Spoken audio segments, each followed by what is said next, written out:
यही शिव यानी काल भगवान अपने महाशिव रूप में रहकर वे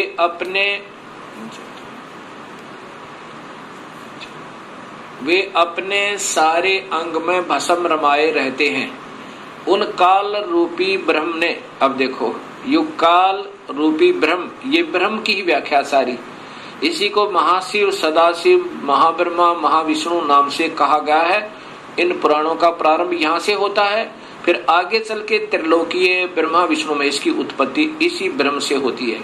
उन काल रूपी ब्रह्म ने एक ही समय शक्ति के साथ शिवलोक नामक क्षेत्र का निर्माण किया था। उस उत्तम क्षेत्र को काशी कहते हैं, जो ब्रह्मलोक में है। वह परम निर्वाण का या मोक्ष स्थान है, जो सबके ऊपर विराजमान है।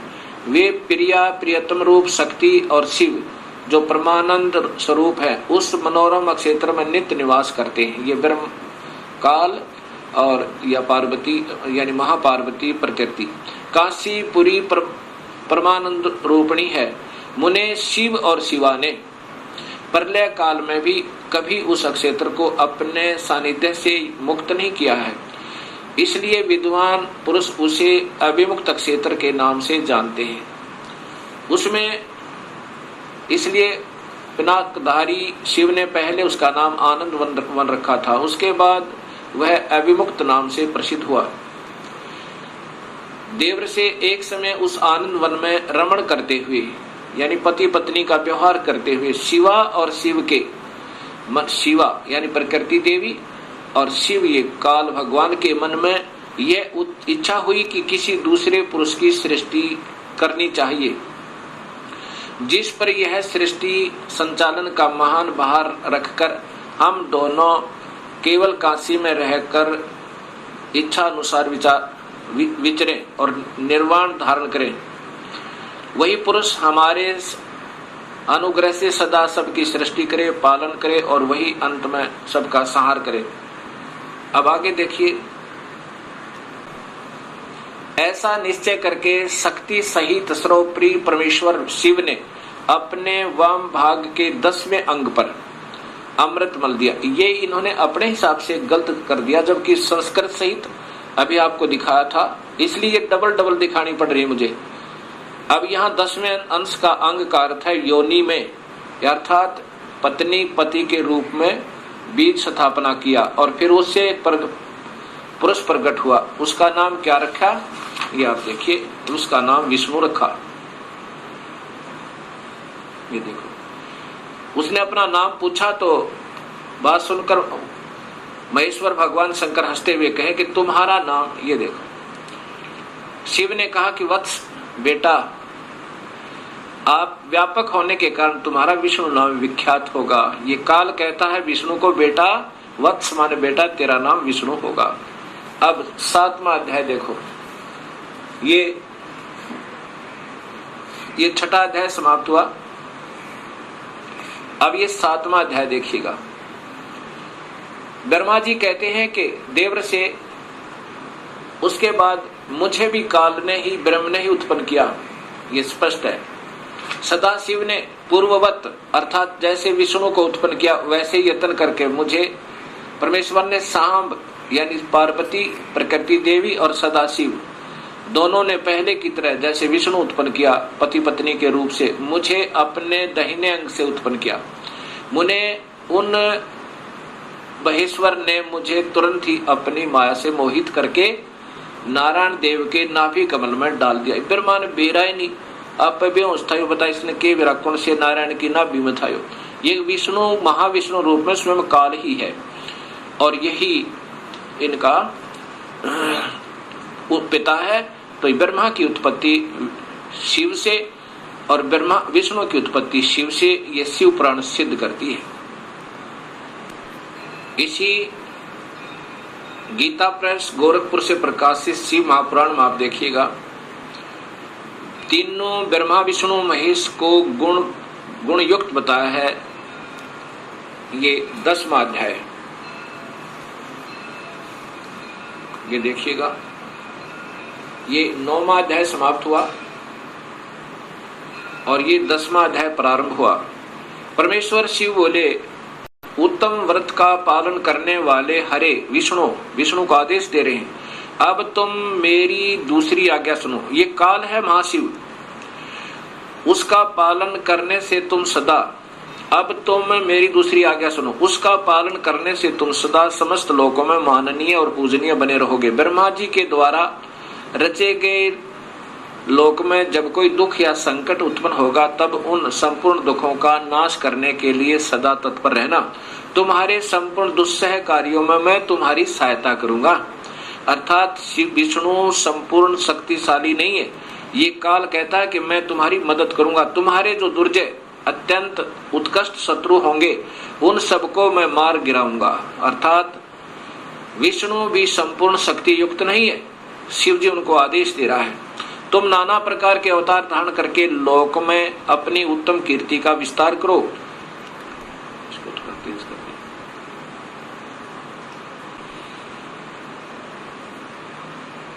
सबके उद्धार के लिए तत्पर हो। तुम रुद्र के ध्येय हो और रुद्र तुम्हारे ध्येय हैं। अर्थात तुम तीनों मिलकर काम करो। तुम में और रुद्र में कुछ भी अंतर नहीं है। अर्थात दो तो है ही है, एक रुद्र है एक विष्णु है। जो अब देखो रुद्र आ गया ना, शिव, ये शिव है और ये विष्णु है, जिसको दोनों का आदेश दिया है। जो मनुष्य रुद्र का रूप भक्त होकर तुम्हारी निंदा करेगा, उसका सारा सद्गुण और उसका सारा पुण्य तत्काल भस्म हो जाएगा। पुरुषोत्तम विष्णु तुमसे द्वेष करने वाला मेरी इच्छा से ही, मतलब अब मैं आपको बताता हूं, मेरी आज्ञा से उसको नरक में गिरना पड़ेगा। अब 9वें अध्याय में फिर देखिएगा, ये 9वें अध्याय का यहां देखना।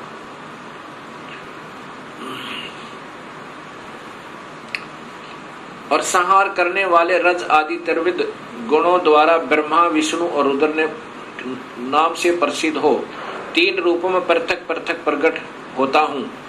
ये काल भी तीनों गुणों रज महाब्रह्मा महाविष्णु महाशिव रूप में रहता है।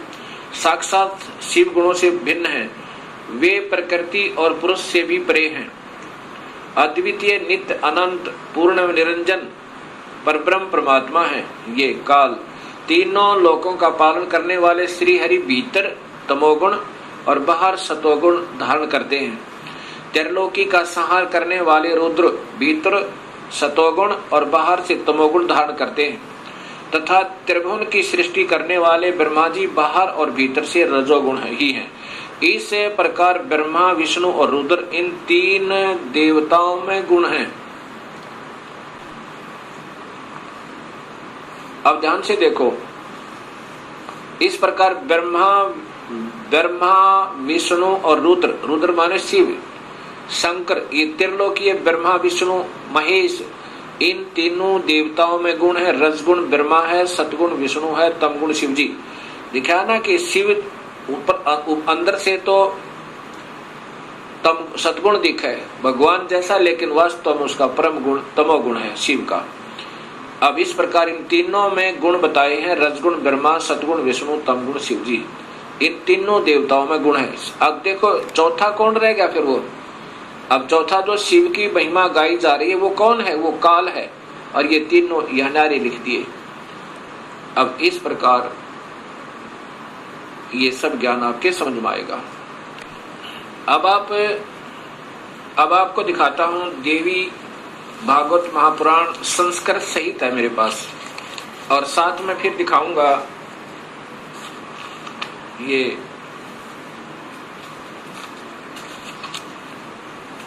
गीता प्रेस गोरखपुर से प्रकाशित ये देवी भागवतम सभास टीकम। इनके टीकाकार कौन है ये देखिएगा, और ये कहां से प्रकाशित है। अथ देवी भागवतम सभास टीकम महात्म, ये है खेमराज श्री कृष्णदास प्रकाशन बंबई, ये यहां से प्रकाशित है। इसके 3रे स्कंद में, 3य स्कंद में आप देखेंगे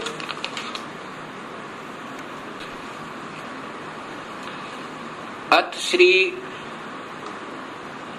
श्री देवी भागवते भाषा टीका युक्त तृतीय स्कंद प्रारंभ ते।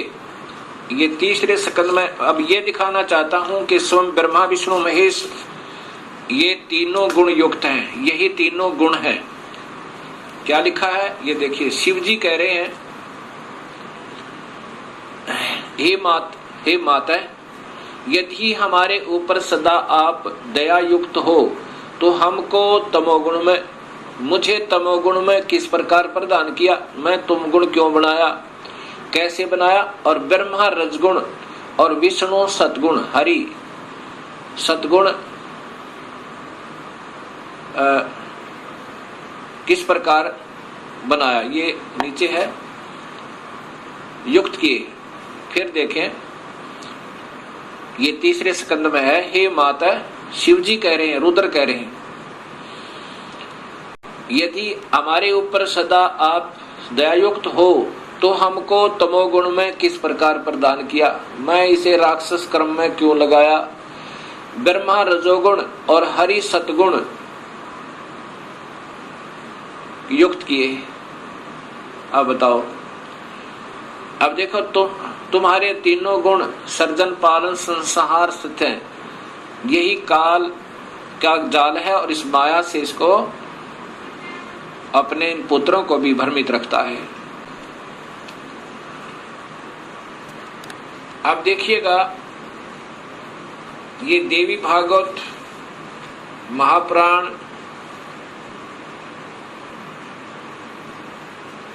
गीता प्रेस गोरखपुर से प्रकाशित, क्योंकि ज्यादातर भक्तात्मा इसी को पसंद करते हैं।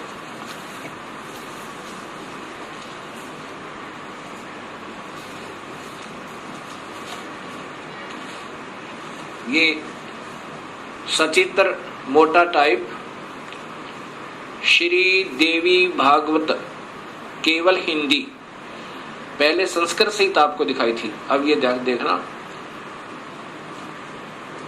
गीता प्रेस गोरखपुर से प्रकाशित। और इनके टीकाकार कौन है ये आप देखिएगा।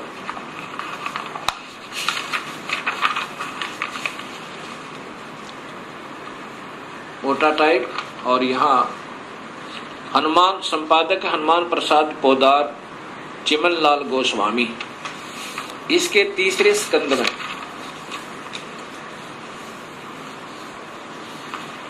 ये देखिएगा।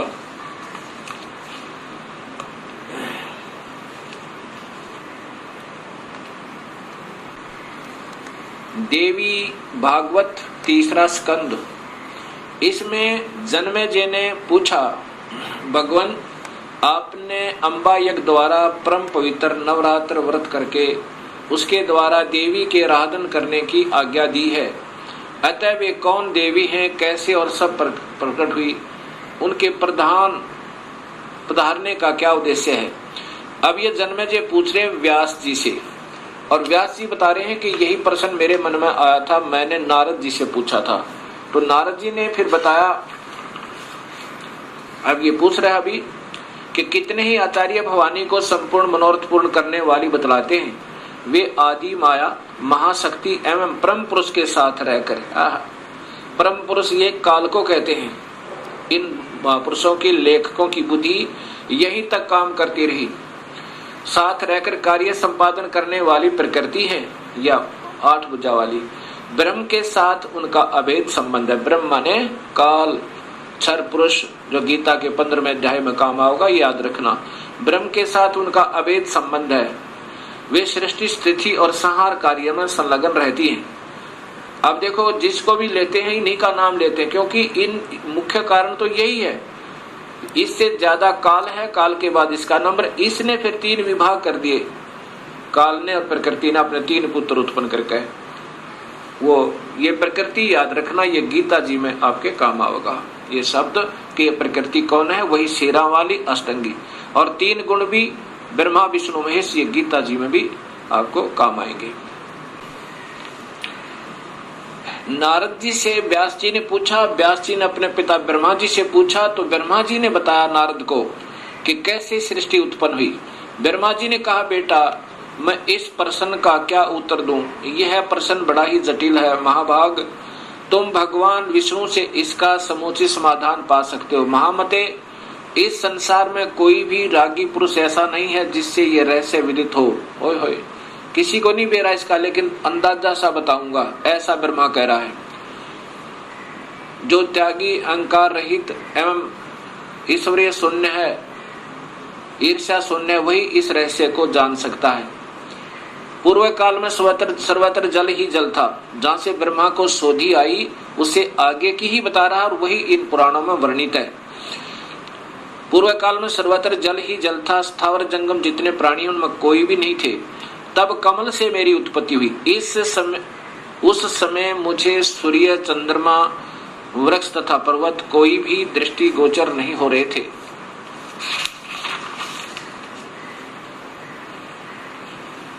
दिखाई पड़े। मैं कमल की कणिका पर बैठकर विचार करने लगा, इस अगाध जल में मैं कैसे उत्पन्न हो गया, कौन मेरा रक्षक है, तथा इस प्रलय काल में सृष्टि अनुसार करने वाले कौन विशिष्ट पुरुष हैं। कहीं भी स्पष्ट रूप से भूमि भी नहीं दिखती जिस पर यह जल टिका हुआ है। यह कमल कैसे उत्पन्न हुआ? रूढ़ एवं यौगिक दोनों अर्थों में कोई इसका कारण होने ही चाहिए। यौगिक अर्थ होने पर इसका मूल कारण पतंग होता है, पंख। तो अब देखूं वह पंख है कहाँ है, वह इस मूल कारण, मतलब ये नीचे घूमता रहा, 1000 वर्ष तक पृथ्वी का अन्वेषण करता रहा, इस पर भी मुझे इस जल का कहीं और छोर नहीं मिला। इतने में आकाशवाणी हुई, तप करो तप करो। तब मैंने तपस्या प्रारंभ कर दी। ये ब्रह्मा बता रहा है। कमल पर बैठे ही 1000 वर्ष तक मैं तप करता रहा। फिर उसी समय सृष्टि करो, ऐसी आकाशवाणी सुनाई पड़ी। उसे सुनकर मैं बड़े आश्चर्य में पड़ गया। सोचा कि किसकी सृष्टि करूं अथवा मेरा क्या कर्तव्य है। उसी समय मधु और कैटब नाम के 2 भयंकर दानव आए। अब यहां देखना भक्तात्माओं, आए वे उस महावरण में मुझसे युद्ध करने की इच्छा प्रकट करने लगे। मैं उनसे भयभीत हो उठा। तब कमल का डंठल पकड़कर जल में उतरा। वहां मुझे एक परम अद्भुत पुरुष के दर्शन मिले। उनका श्री विग्रह मेघ के समान श्याम था। वे पीतंबर पहने थे, 4 भुजाएं थी, शेष नाग की सैया पर सोए पड़े थे। सोए का मतलब बेहोश थे, अचेत थे विष्णु जी। उन जगत प्रभु के गले को वनमाला सुशोभित कर रही थी। शंख, चक्र, गदा, पद्म, इन 4 आयुधों से अनुपम शोभा पा रहे थे। ऐसे से भगवान विष्णु का मुझे दर्शन हुआ। वे योग निद्रा से वशीभूत होकर गाढ़ी नींद में सोए हुए थे। ये बेहोश कर रखे थे काल ने विष्णु जी को। उनकी अच्छा यहाँ देखना, मैंने उनका सत्वन किया देवी का। तब वे कल्याणमयी भगवती विष्णु के विग्रह से निकलकर, विष्णु के शरीर से निकलकर आकाश में विराजमान होगी। ये सभी प्रमाण शास्त्रों में पूर्व प्रमाणित हैं और विद्यमान हैं। स्पष्ट लिखा है कि ब्रह्मा को नहीं मालूम मैं कहां से उत्पन्न हुआ, तुक्के मार रहा है आगे के, वो कौन है, वो श्री हरि है, फलाना है। अब जो अपनी स्थिति बता रहा है कि मैं कमल के फूल पर सचेत हुआ, मुझे नहीं मालूम मैं कहां से आया। फिर मधु और कैटब नाम के 2 राक्षस आए। पहले 1000 वर्ष तक तो खोज की उस कमल के डंठल की, ये कहाँ टिका हुआ, कहीं नहीं पाया। अब अगर इस विष्णु के नाभि से कमल होता, विष्णु की नाभि से कमल नहीं था, वो विष्णु काल है, उसने अपनी नाभि से कमल बनाया हुआ था। और फिर इतने में मधु कैटब आए, उनके डर के मारा ये नीचे उतरा।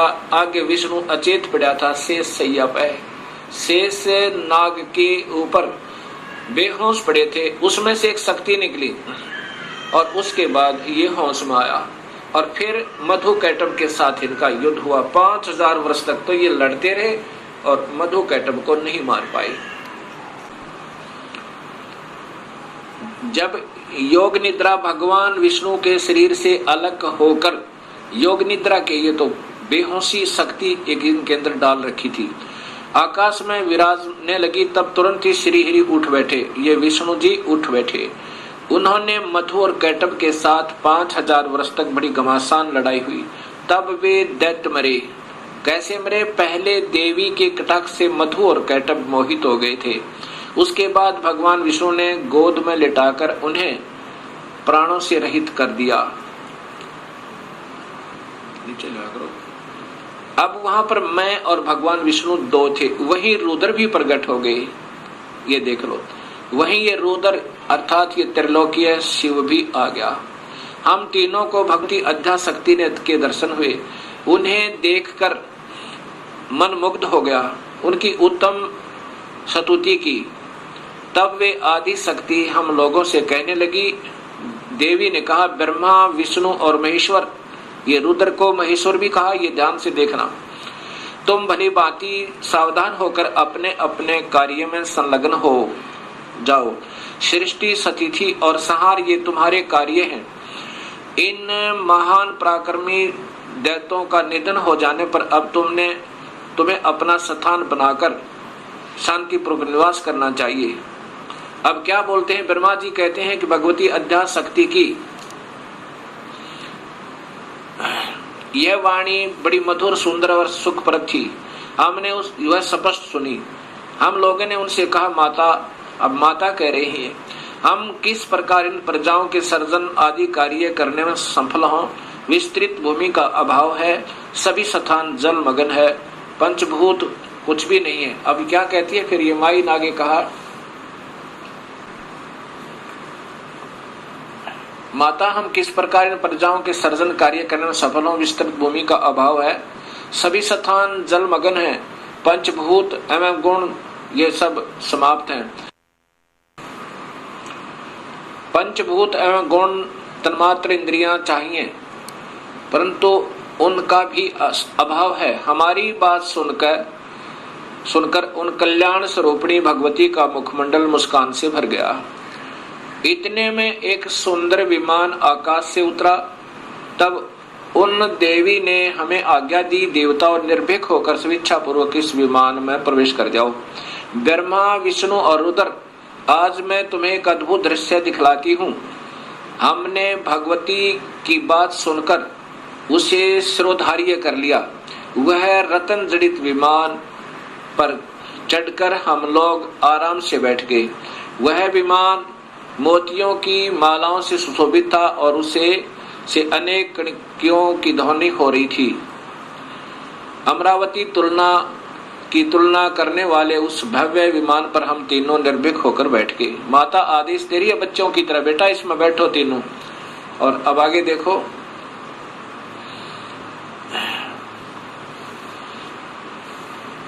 हम तीनों देवताओं को उस पर बैठे देखकर देवी ने हमसे सामर्थ्य से विमान को आकाश में, अपने सामर्थ्य से विमान को, अपनी शक्ति थे, इन देवताओं के बस की बात नहीं थी विमान को आगे चलाना।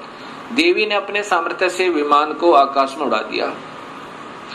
ब्रह्मा जी कहते हैं कि मन के समान तीव्र गति से चलने वाला वह विमान जिस अपरिचित स्थान पर गया, वहां संपूर्ण फलों से लदे हुए अनेक सुंदर वृक्ष थे। किलकों की कला की काकली उन वृक्षों की शोभा बढ़ा रही थी। अब नीचे देखो,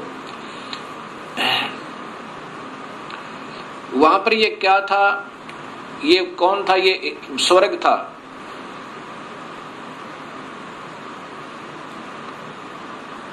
अक्षण भर के बाद वह दूसरे सुंदर प्रदेश में पहुंच गया। वहां हमने देखा अनुपम नंदन वन, पराजित सघन छा। ये कौन थी? ये सैकड़ों प्राय यक्ष, गंधर्व आदि ये सब। ये देखा तो वहां महाभाग इंद्र भी थे। ये महास्वर्ग ब्रह्मलोक में काल ने एक और बना रखा है, उसको ये ओम नाम के जाप करने वाले योगी इस महास्वर्ग में पहुंच जाते हैं। इस देवी भागवत महापुराण को आगे समझने से पहले हमने इस ब्रह्मांड का चित्र देखना होगा। इसके बाद आपके तुरंत समझ में आएगा। ये एक ब्रह्मांड का चित्र आप देखिएगा। ये स्थान है ब्रह्मलोक। ये जो स्थान है ये ब्रह्मलोक कहलाता है। ये एक ब्रह्मांड है। पहले ये देखिएगा, इसमें यही काल 3 रूपों में रहता है, ये महाविष्णु रूप में, और ये महाशिव रूप में, और यहाँ महाब्रह्मा रूप में, और यहाँ पर ये शेरा वाली प्रकृति देवी भी रहती है। ये इसका भी एक कोने में अलग स्थान है इसी ब्रह्मलोक में। और यहीं पर एक स्वर्ग लोक बना रखा है, इंद्र का लोक, अलग इंद्र जो है इस स्थान पर सबसे पहले एक कोने में। ये बहुत लंबा चौड़ा है। और यहाँ पर ये काल, यहाँ पर आते हैं ये ब्रह्मा विष्णु महेश, और ये पहले ब्रह्मा लोक में आते हैं। पहले ब्रह्मा को देखता है, ब्रह्मा दूसरा नजर आता है, फिर इधर फिर विष्णु के लोक में आते हैं, फिर माया के पास आते हैं। ये अभी देवी भागवत महापुराण आपको आगे सिद्ध करेगी।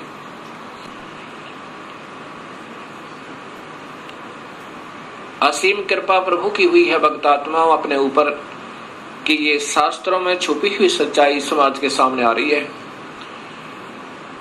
और इसी की तलाश करके योगी जन वेदों का अध्ययन कर कर मर गए, क्योंकि उनको सूक्ष्म वेद का ज्ञान नहीं था।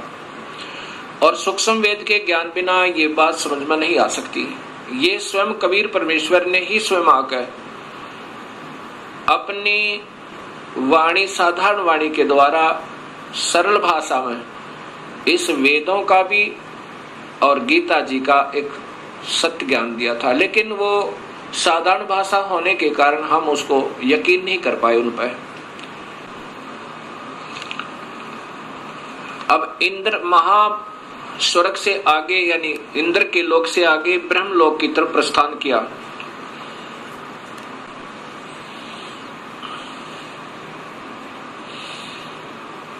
इतने में हमारा विमान तेजी से चल पड़ा और दिव्य धाम ब्रह्मलोक में जा पहुंचा। संपूर्ण देवता उस नगर के सामने मस्तक झुकाया करते थे। वहां एक दूसरे ब्रह्मा विराजमान थे। उन्हें देखकर भगवान शंकर और विष्णु को बड़ा आश्चर्य हुआ। अब यहाँ देखना है कि दूसरा ब्रह्मा भी विराजमान थे वहां पर, और ये दास सिद्ध करना चाहता है आपको कि वो कौन है, आगे देखिएगा। इतने में मन के समान तीव्र गति से वह विमान तुरंत वहां से चल पड़ा और कैलाश के सुर में शिखर पर पहुंचा। वहां क्या देखा कि हमने विमान के पहुंचते एक भव्य भवन से त्रिनेत्र धारी भगवान शंकर निकले। एक शंकर और निकला, वे नंदी वृषभ पर बैठे थे।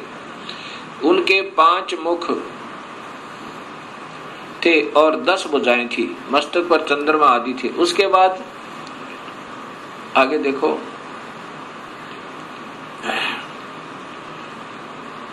आगे फिर चले कि पवन के समान तेज, यहां लिखो और नीचे करो, नीचे और सीट को नीचे रखे।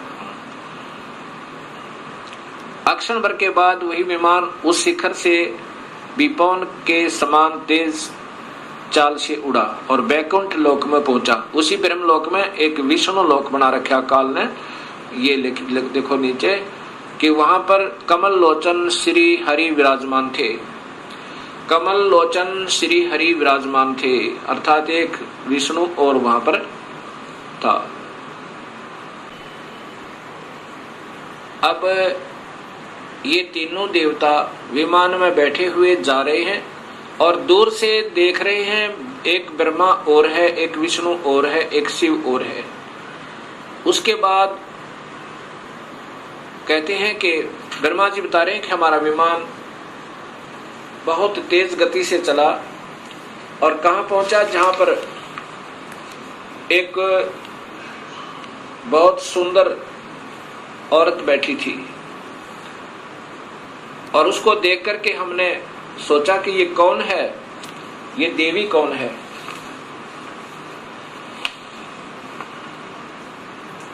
अब ब्रह्मा जी आगे बता रहे हैं, कि इतने में पवन से बातें करता हुआ वह विमान तुरंत उड़ गया। आगे अमृत के समान मीठे जल वाला समुद्र मिला। उसमें फिर आगे चलिए,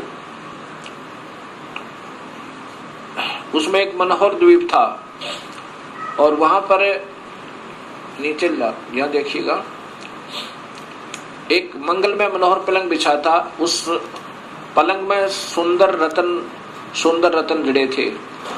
और वहां कौन थे, ये देखिए नीचे, उस पे एक औरत बैठी थी। वह ऐसी प्रभावपूर्ण देवी थी मानो करोड़ों बिजलियां एक साथ चमक रही हों।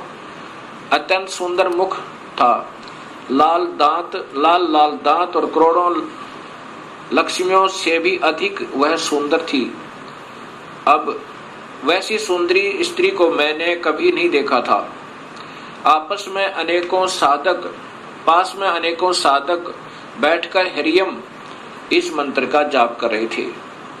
अब ये मंत्र हैं जो हम देते हैं, ये वास्तव में 5 मंत्र हैं अलग से, यहां देखना।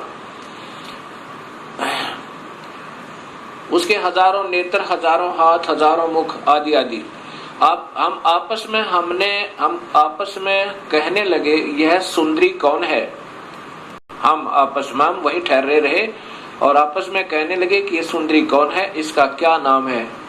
हम इसके विषय में बिल्कुल अनभिज्ञ हैं। अपनी माँ के बारे में भी तीनों देवताओं को नहीं मालूम। दूर से देखने पर भी कितनी सुंदर प्रतीत हो रही है। यहाँ देखना आगे फिर। तब भगवान विष्णु ने, ये देखो, नारद यों संदेहग्रस्त होकर, हम लोग वहां रुके रहे, विमान से उतर गए।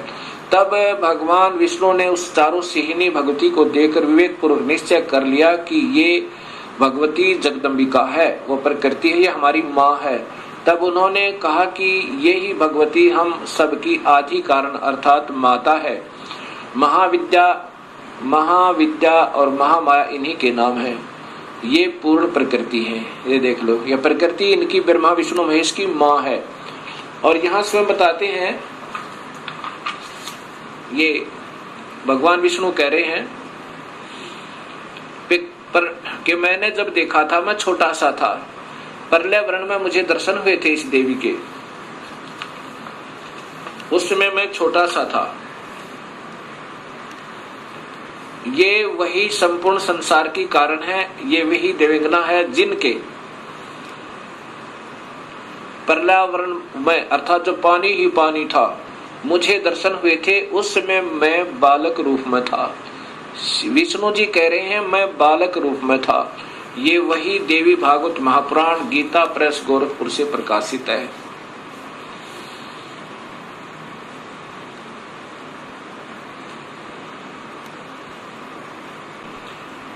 भक्तात्मा, अभी तक हमारे अधूरे गुरु, जब हम उनसे प्रश्न किया करते थे कि ब्रह्मा विष्णु महेश के माता पिता कौन है, वो कहा करते ये तो अजर हैं, अमर हैं, इनके कोई माता पिता नहीं है, ये तो अजन्मा है। और ये स्वयं देवी भागवत महापुराण में स्वीकार करते हैं कि हम तो जन्म मरण में हैं। मैं ब्रह्मा विष्णु और रुद्र, हम तो जन्म मरण में है, तुम ही नित्य हो, तुम ही अविनाशी हो, हम अविनाशी नहीं है। अब देखिएगा आपके सामने से प्रकाशित तीसरा स्कंध ही चल रहा है। यहाँ ये चल रहा है तीसरा स्कंध। अब ये पढ़ते पढ़ते हमारे यहाँ पर, तुम शुद्ध स्वरूपा हो, यह संसार तुम्हारे से ही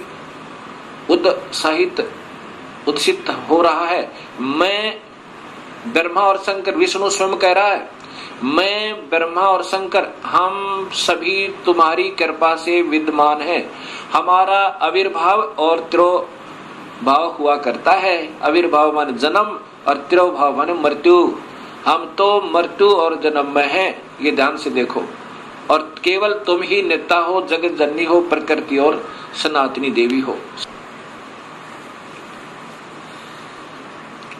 ये फिर देखना भक्तात्माओं, विष्णु जी कह रहे हैं मैं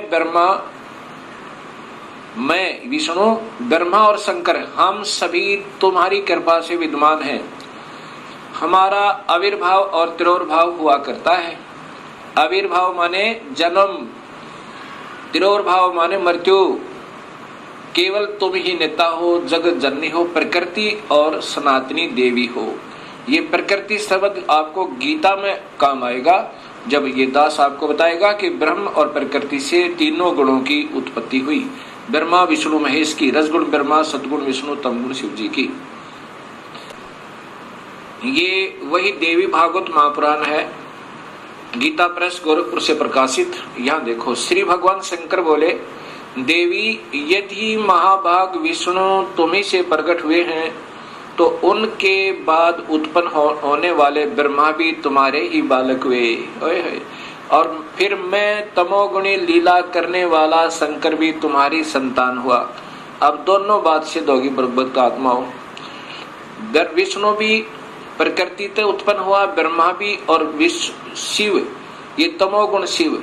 अब वहां देखना, रजगुण ब्रह्मा, सदगुण विष्णु, तमगुण शिव जी बताएगा दास आपको। मैं तमोगुण लीला करने वाला शंकर भी तुम्हारी संतान हुआ, अर्थात मुझे भी उत्पन्न करने वाली तुम ही हो। अब ये ध्यान से पढ़ो भक्तात्मा, ये वही देवी भागवत महापुराण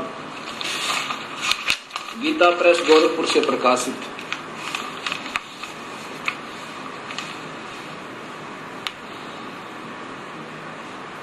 संपादक हनुमान प्रसाद पोदार, चिमन लाल गोस्वामी।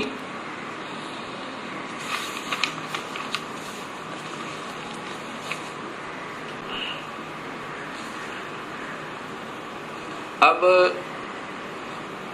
आपके सामने ये स्पष्ट हुआ कि ये प्रकृति देवी और ये ब्रह्म काल, इन्हीं से ब्रह्मा विष्णु और शिव की उत्पत्ति हुई। और जिनको हम अजर और अमर कहा करते थे, वो हमारे ही शास्त्रों में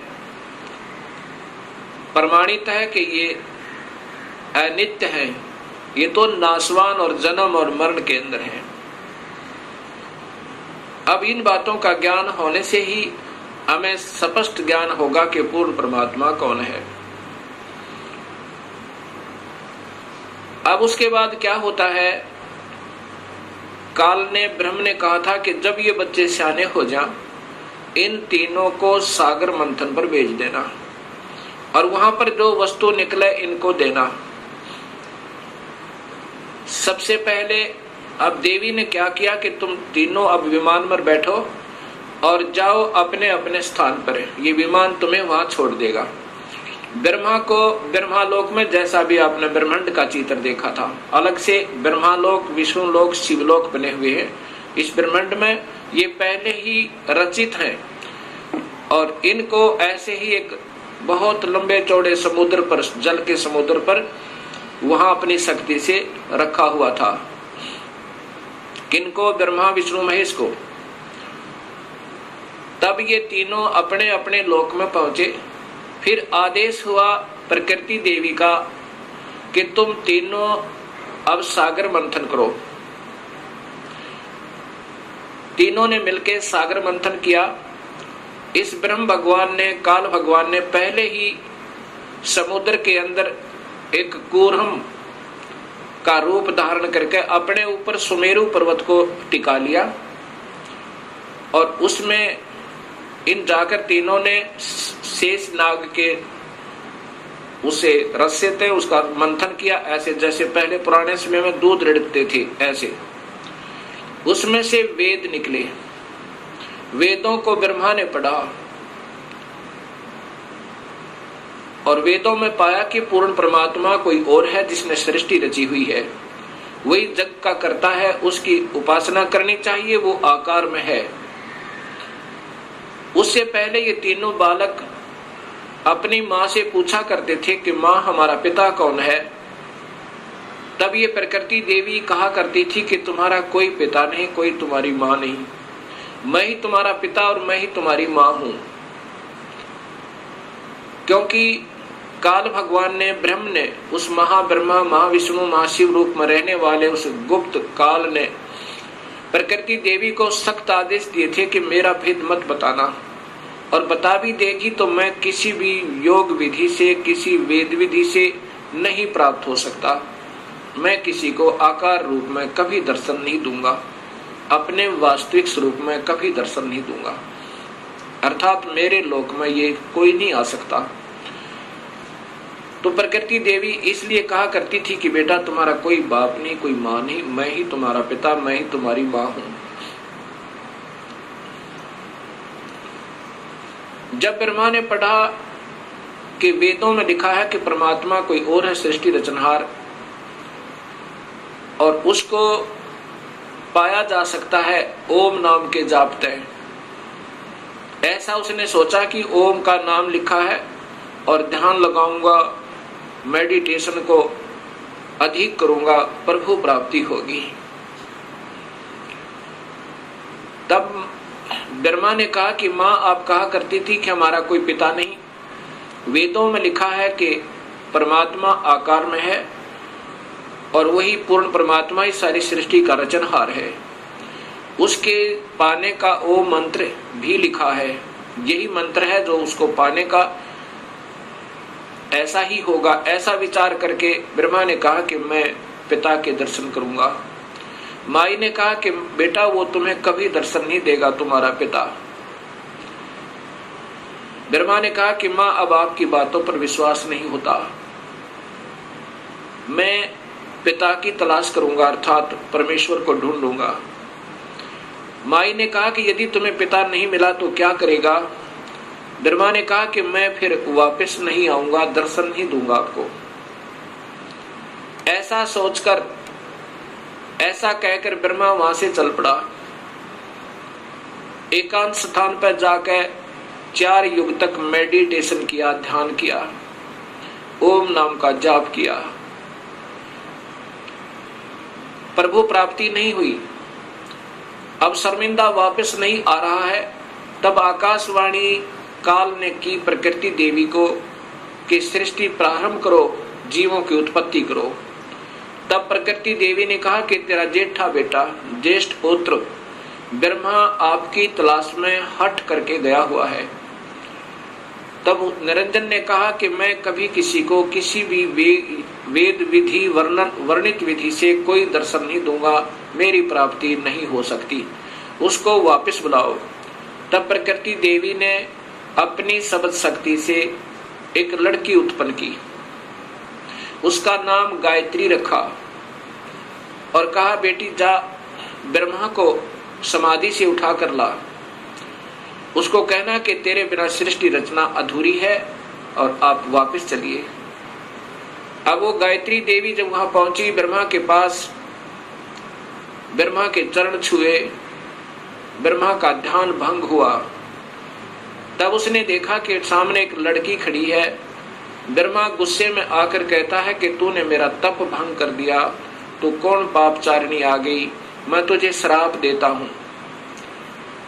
तब उस गायत्री ने कहा कि पहले मेरी बात सुन लो और फिर मेरा दोष हो तो मुझे श्राप देना। मुझे मां ने भेजा है आपको लिवा लाने के लिए, आपके बिना सृष्टि रचना प्रारंभ नहीं हो रही, जीवों की उत्पत्ति नहीं हो रही और आप वापस चलिए। तब ब्रह्मा जी ने कहा कि गायत्री कैसे चलूं मैं मां के पास, मुझे शर्म लगती है, पिता के दर्शन हुए नहीं और मैं कहकर आया था कि मां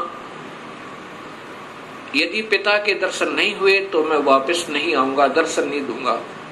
ब्रह्मा ने कहा गायत्री से कि यदि तू मेरी झूठी गवाही देवे तो मैं चलूं कि पिता के दर्शन अर्थात प्रभु की प्राप्ति हो गई।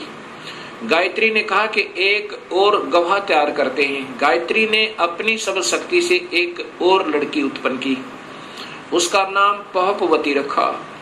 दोनों ने ब्रह्मा की झूठी गवाही देने की स्वीकृति दे दी।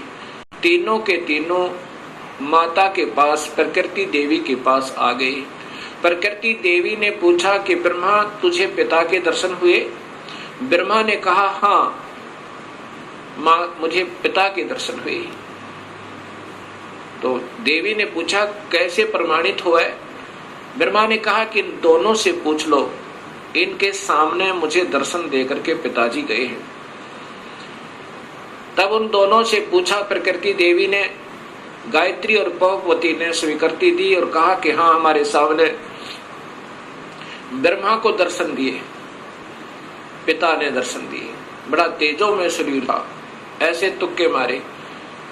तब प्रकृति देवी के मन में ये आया कि ये काल दोगला है, ये ब्रह्म तो दोगली बात कर रहा है। मेरे को कहता है मैं कभी किसी को दर्शन नहीं दूंगा, मैं कभी व्यक्त रूप में प्रकट नहीं होऊंगा, और गुप्त रूप में सर्व कार्य करता रहूंगा और इनको दर्शन दे दिए। ऐसा सोचकर अक्षुब्ध होकर, नाराज होकर दूर जा बैठी और कहती है कि मैं नहीं तेरे इस कार्य को कर सकती, संभाल अपने डमडमे ने।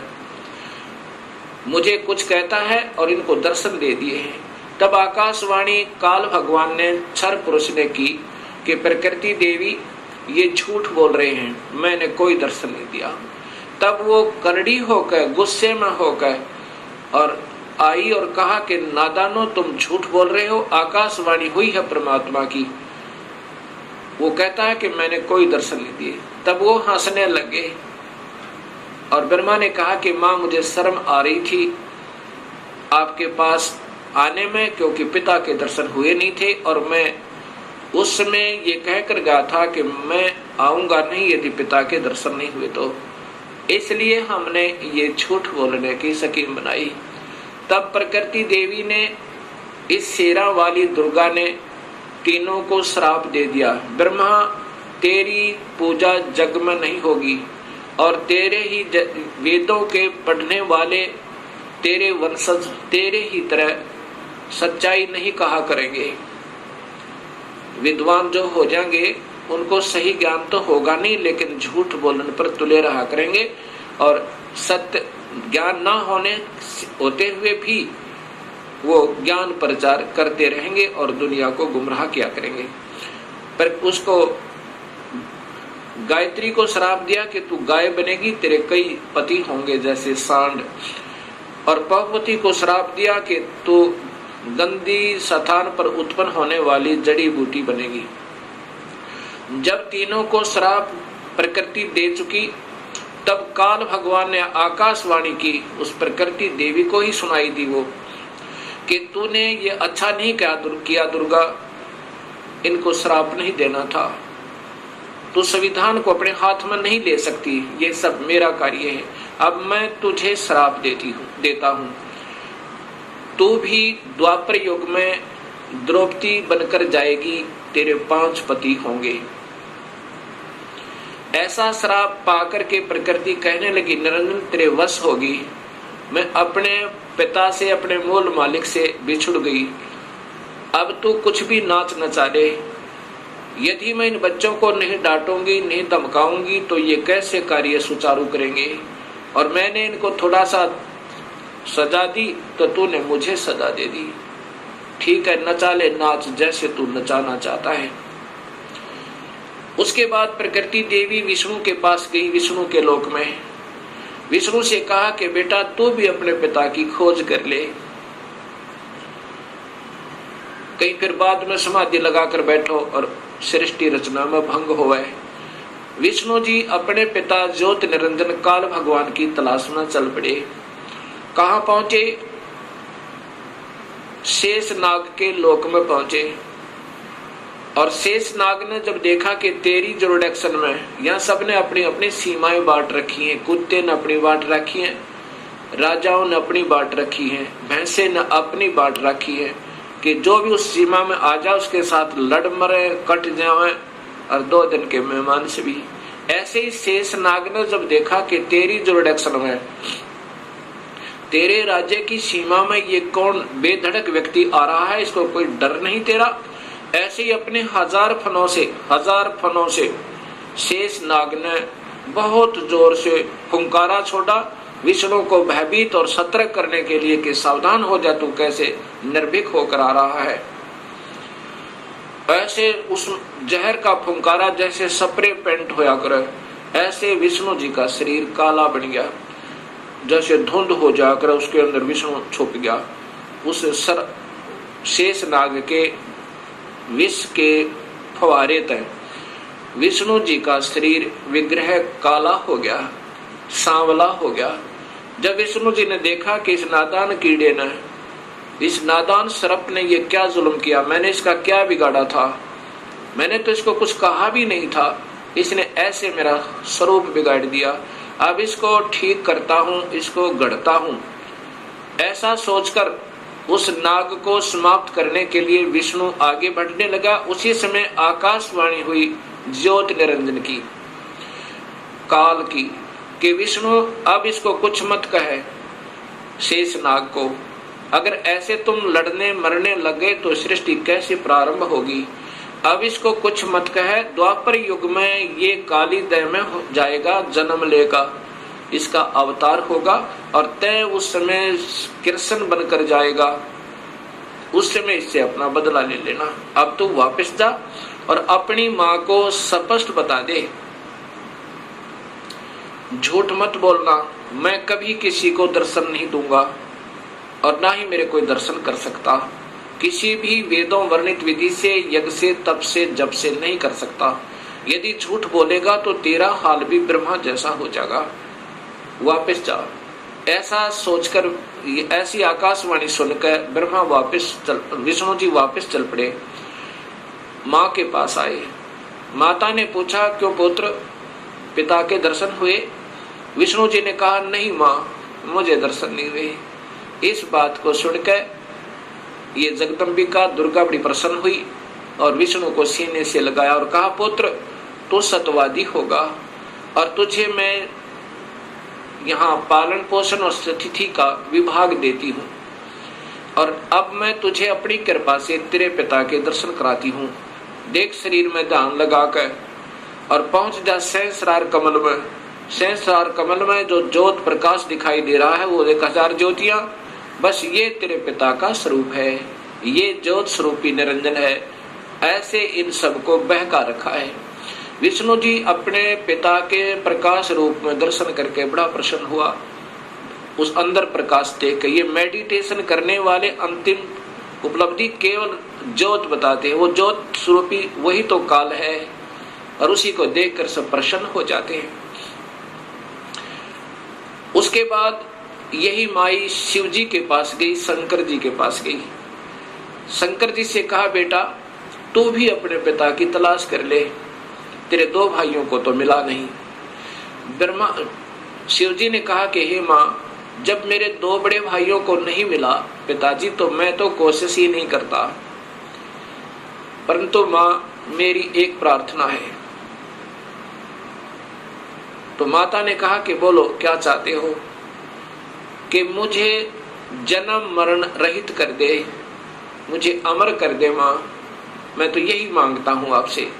तब माँ ने कहा, प्रकृति देवी दुर्गा ने कहा कि बेटा ये नहीं हो सकता, जो पैदा हुआ है इस 21 ब्रह्मांड में उसका जन्म होगा, जो जन्म हो गया उसकी मृत्यु होगी, जो पैदा हुआ उसकी मृत्यु होगी और जो मर गया उसका पुनर्जन्म अवश्य होगा, चाहे किसी भी योनि में कर्म आधार पर वो चाहे।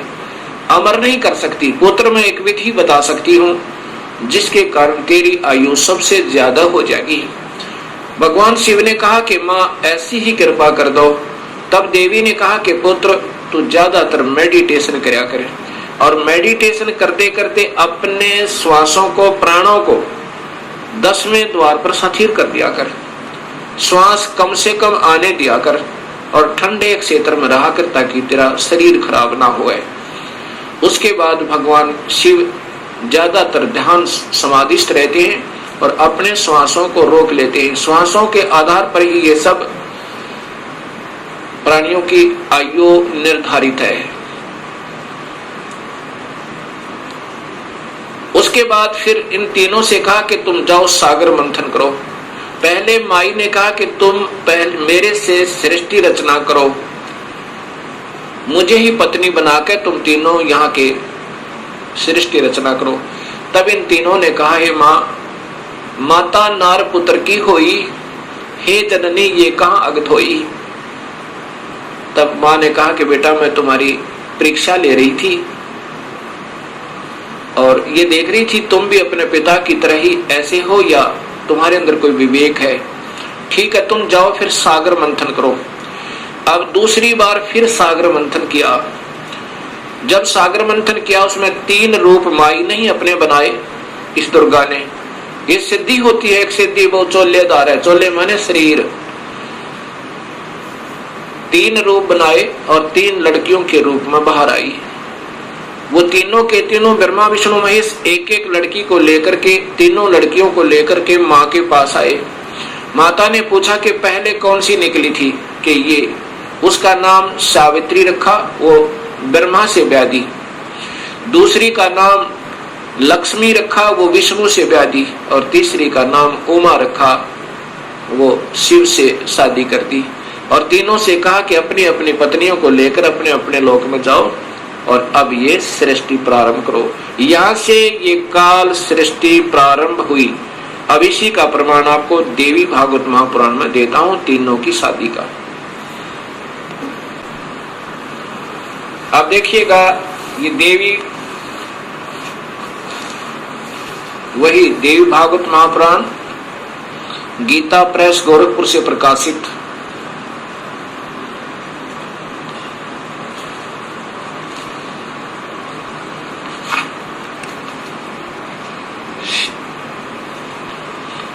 देवी श्रीमद् देवी भागवत महापुराण केवल हिंदी, गीता प्रेस गोरखपुर से प्रकाशित। और इसी का वही तीसरा स्कंद चल रहा है, इसमें देखिएगा यहां पर। इस प्रकार मुझसे आज्ञा देकर प्रसन्न वदना भगवती जगदम्बा ने भगवान विष्णु से कहा, विष्णु मन को मुग्ध करने वाली इस महालक्ष्मी को लेकर अब तुम भी पधारो। महालक्ष्मी से ब्याह कर दिया। प्रधानता रहेगी, सतोगुण रजगुण गौण रहेंगे, ये गुप्त रहेंगे, वास्तव में तो तमोगुण है। अच्छा, फिर आगे देखना, यहां फिर कहा ब्रह्मा जी बोले, कहते हैं कि इस प्रकार कहकर भगवती जगदम्बिका ने हमें विदा कर दिया। उन्होंने शुद्ध आचार वाली शक्तियों में से भगवान विष्णु के लिए महालक्ष्मी को, शंकर के लिए महाकाली को, मेरे लिए महासरस्वती अर्थात सावित्री को पत्नी बनाने की आज्ञा दे दी। अब तीनों का ब्याह कर दिया। दूसरे स्थानों पर हम तीनों की पुरुष रूप से प्रतिष्ठा हुई। ये फिर हम भगवान बन गए तीन लोग के। अब ये ऐसे काल सृष्टि प्रारंभ हुई। अब इसी का प्रमाण आपको गीता जी में देता हूं। गीता जी के अंदर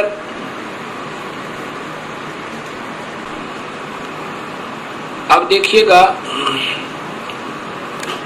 श्रीमद् भगवत गीता, गीता प्रेस गोरखपुर से प्रकाशित।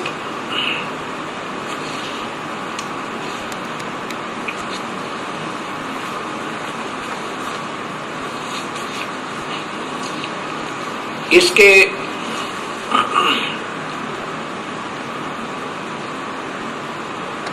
गीता प्रेस गोरखपुर से प्रकाशित, और इनके टीकाकार हैं श्री जय दयाल गोविंद का, श्री जय दयाल गोविंद का। और ये सबसे पहले अध्याय नंबर 14 का प्रथम श्लोक सुनिए इन्हीं की भाषा में। वैसे तो इन महापुरुषों को विशेष ज्ञान नहीं था, कोशिश की इन्होंने सरलार्थ करने की ढंग से, परंतु सूक्ष्म वेद का ज्ञान न होने से अधूरा कुधूरा ही किया। फिर भी जहां तक इनकी बुद्धि काम की, उन्हीं के आधार पर बताता हूं कि ज्ञानों में भी अति उस उत्तम परम ज्ञान को फिर कहूंगा, जिसको जानकर सब मुनिजन संसार से परम तर मुक्त होकर परम सिद्धि को प्राप्त हो गए। कि अब ये ज्ञान समझ में आ गया ना कि काल कौन है। अब